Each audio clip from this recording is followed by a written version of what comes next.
Hi, Aquarius, and welcome to your monthly zodiac sign reading. You can watch for your sun sign, which is Aquarius, your moon sign, or your rising sign, whichever calls to you. If you know those placements in your chart, you may find that it gives you a better overall picture. These are energies that are going to be coming in and around you for the month of December. If you find this video after December, that's okay, because these are timeless messages. I'm just doing it time frame for the month of December. Okay, I am using my new Seasons of the Witch Yule Oracle cards. I don't have as many Yule Christmas Oracle cards as I do Halloween Samhain. However, I'm still using them, and I'll work on getting more over time. So let's get right into this. What is the overall theme for you, Aquarius, coming up? And it is turning inward. Inside this veil of bone and flesh, I lay my soul to sleep. All the truths within thy breath have come to greet me.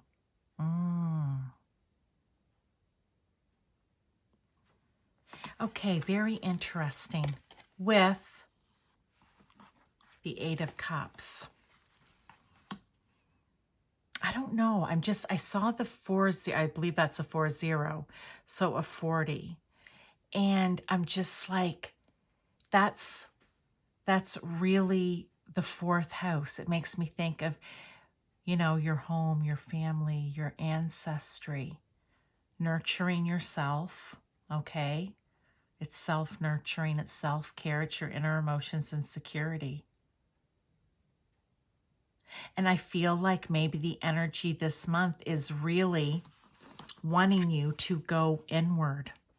And they want you to go inward so that you can let go of and leave behind and walk away from, here with the Eight of Cups, whatever it is that is no longer serving you. What I love about this card, even though it's kind of dark and shadowy, look, there's 3 candles lit here. That makes me think of the Holy Trinity. If that's what you want to think of, you may think of it as something else. You can just think of it as this little light of mine, I'm going to let it shine. In this case, there's 3 of them. I think what it's speaking to here, what I'm trying to get to in a very roundabout way, is you may be turning inward because there's some stuff that you need to deal with or that you need to let go of. And even though it seems dark and dismal and maybe depressing and you may be in despair, there is light at the end of the tunnel. Not just 1, but 3, okay? And when you let go of what it is that is not serving you, that is not making you feel good about yourself in any way, that is not enhancing your life in some way, there will be light at the end of this dark tunnel, okay? Because I almost feel like this is like if you were going into a tunnel on a mountainside. That's what it kind of reminds me of, right? And there's going to be light at the other end. There's light at this end. There will be light at the other end. It may be a tough road to get through, or a tough path to follow to get through, but you will be able to move on from it. That's the overall theme. It's you going in and deciding, this isn't who I want to be, or this isn't the life that I want to lead for myself, or this isn't going the way I expect it. However it speaks to you in that way. But if you go inward, know there's light at the end, and you will be able to leave behind what it is that you just don't want anymore. Now, what are you leaving behind? Oh my heavens. Raise your vibration with the moon. Oh, you guys. Okay. Aquarius. What are you leaving behind? Low vibrational energy, right? It's that darkness. It's that shadow, the shadow work that we always have to do. What is shadow work? Those things that we know that aren't that we don't like about ourselves, that we know other people don't like about us, and we recognize it. It's all of those little things that we know we need to work on. Maybe it's like when you speak to your kids about something, and because it's something that happens over and over again, well, because they're children, but you get short-tempered, and you know you don't want to be that way because you know what it was like as a child when your parents were short-tempered with you. That does not mean that you're never disciplined or that they get away with everything. That's not what that means, but it's how you react to it. You're leaving behind that low vibrational energy.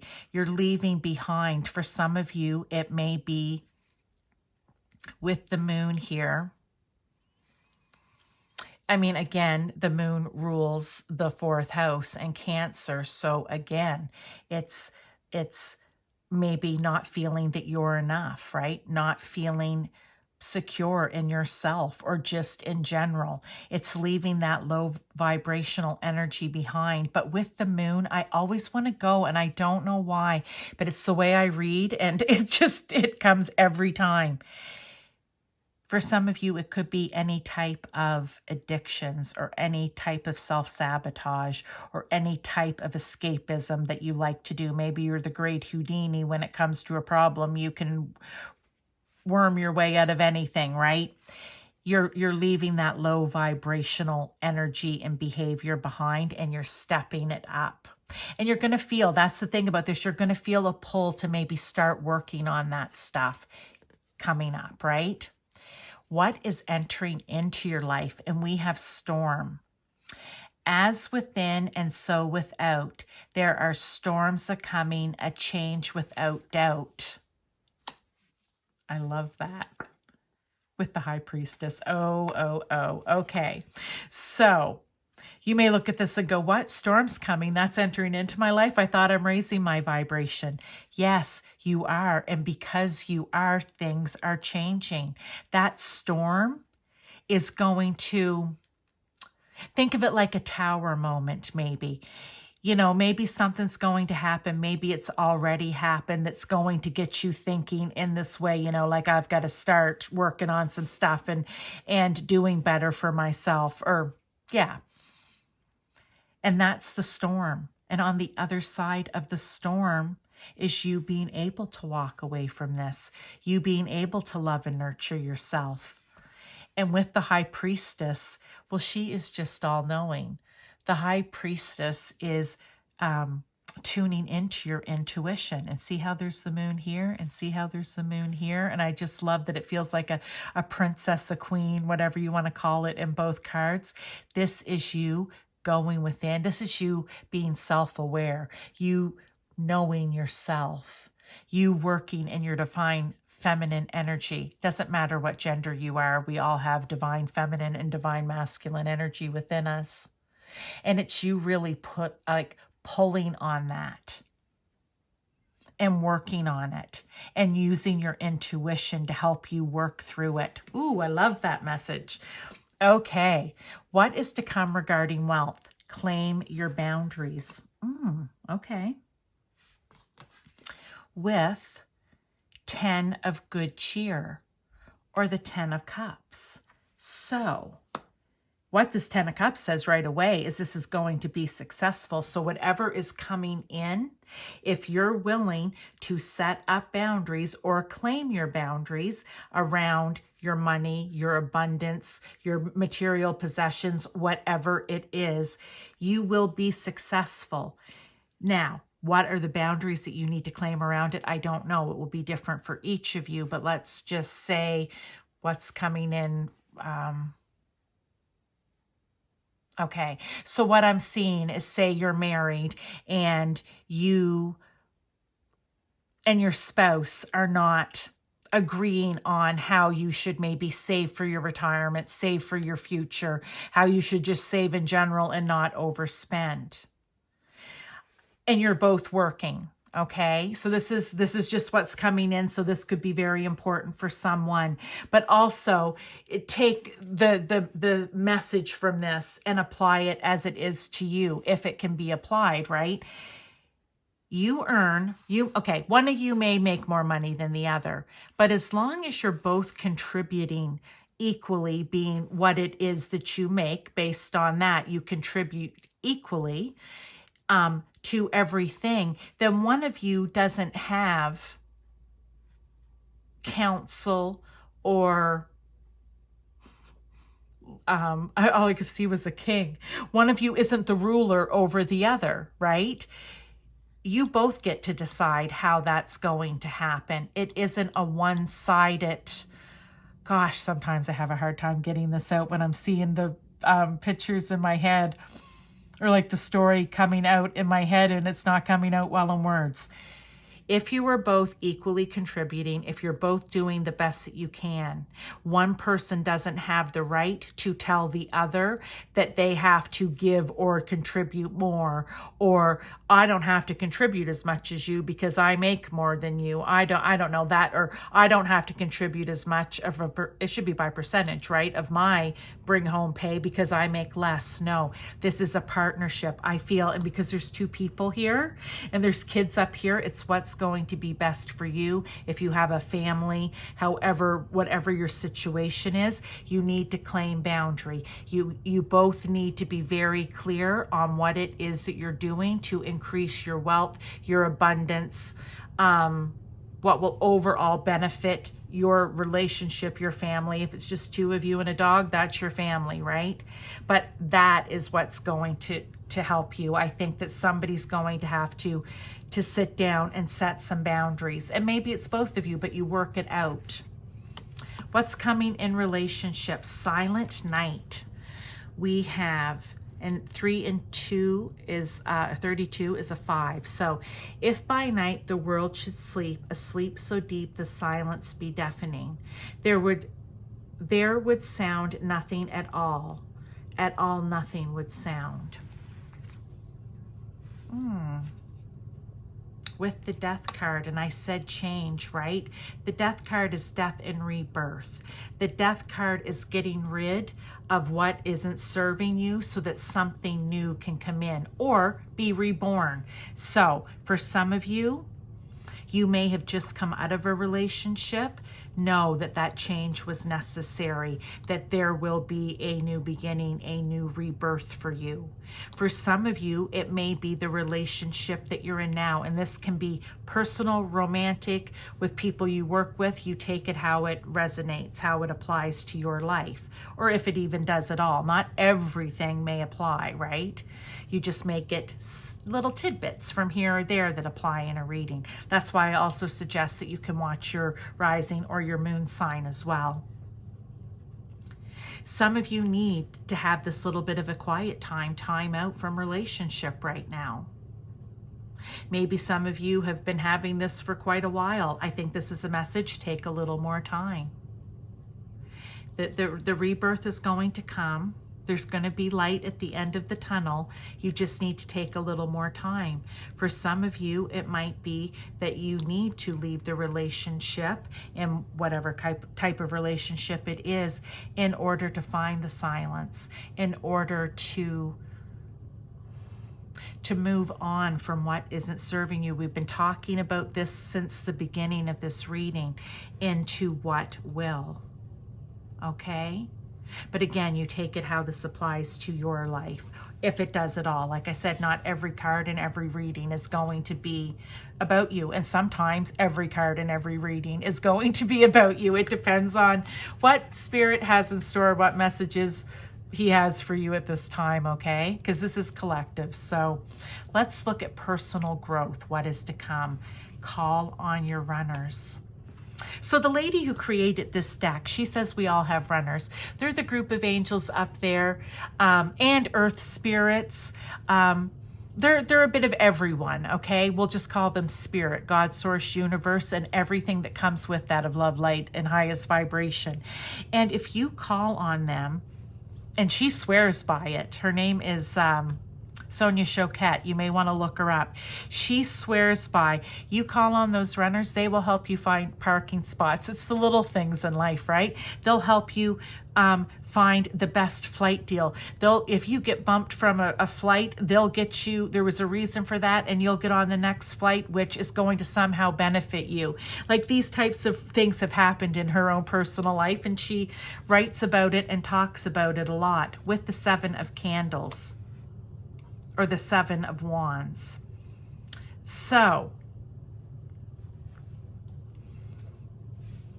this is calling on your runners to help you. That is going to help you grow in the end.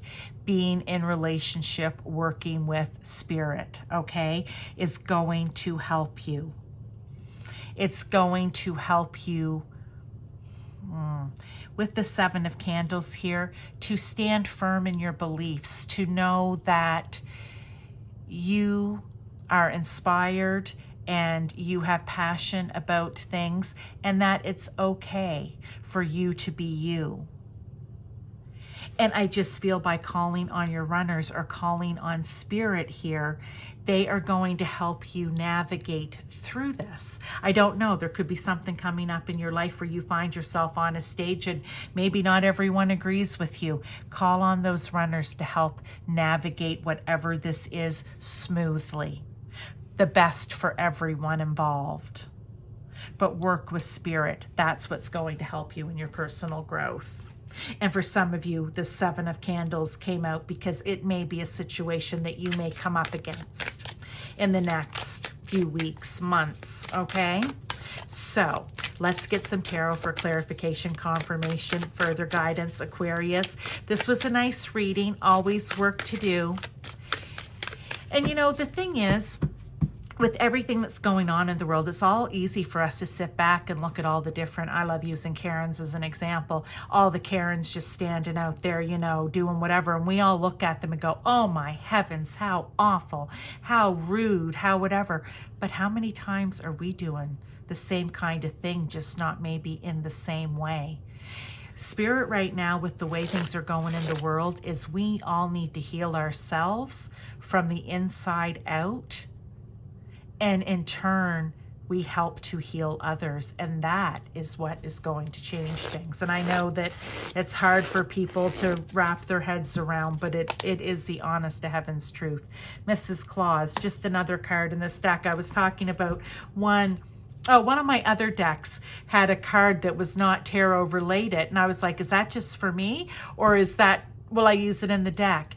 And this couldn't be more perfect about what I was just saying. I decided to use Mrs. Claus in the deck. She isn't a tarot card here. She isn't representing a tarot card. It's just her.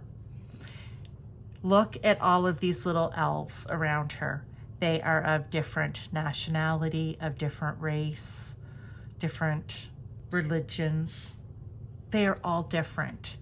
And she is being compassionate and caring and loving. Each one of them. That's who Mrs. Claus is. And I was saying back here, we need to heal ourselves from the inside out. We need to be the Mrs. Claus. We need to want to help to nurture others to be the best that they can be as well. Does this mean we're all out on a mission, out on the streets every day doing it? No, it does not mean that. But sometimes actions speak louder than words. And when other people see the way that you're behaving or acting or reacting, it rubs off on them. Wow, that Mrs. Claus card couldn't have come out at a better time. Okay, perfect. What else do we need to know here, Aquarius, for you? We'll just do a couple more tarot and then an oracle for the end. The Two of Pentacles, this come out in one of the other readings. It's finding that balance. Do we want things in our world, in our town, in our city, community to be wavy and rocking and rolling? Or do we want it to be calm and flat where there's balance? Okay? Where there's balance. Where we all make the choice to be the Mrs. Claus. Our own version of Mrs. Claus. I love it. And the Queen of Wands. Well, the Queen of Wands is fiery and passionate, right? She's ambitious and she's courageous and she wants to step right out there. She's a social butterfly. She wants to roast marshmallows for everyone, kind of like Mrs. Claus, but she's nobody's fool. And she's very determined. And I think that they're showing us this card to say, if you make the choice to be determined and passionate and confident, to make the changes in your life to be the Mrs. Claus, that is going to be helpful for not just you, but everyone in the end. I love that message, Aquarius. Let's get one last oracle card and then we'll finish things up here.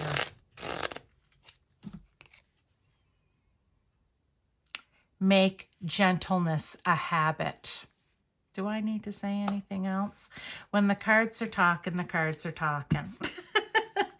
And, you know, a lot of people, I've heard different tarot readers, and I don't know why, Aquarius, I'm saying this to you. Maybe somebody needs to hear this who's an Aquarius. You know, they're like, oh, people who pick the cards ahead of time. It's no different. I do it to save time. We're already about 20 minutes in here. Everyone's busy and has things to do. And Spirit can, you know, when I ask the questions and pull these cards and turn them over and then put them in their pile until I'm ready to do the reading, is no different than if I pulled them live. The difference with pulling them live is it just takes more time. But I like to pull these live cards at the end just to show, you see, Spirit is coming in and giving us clarification, confirmation, and additional guidance about everything that we've just been talking about. So I wish you the best of luck with this, Aquarius. If you enjoyed this video, the cards, the energy, whatever it is, please throw me that thumbs up. And if you haven't subscribed yet, please join our very small little lovely group of people and hit that subscribe button. Thank you again, and I'll see you in your next reading.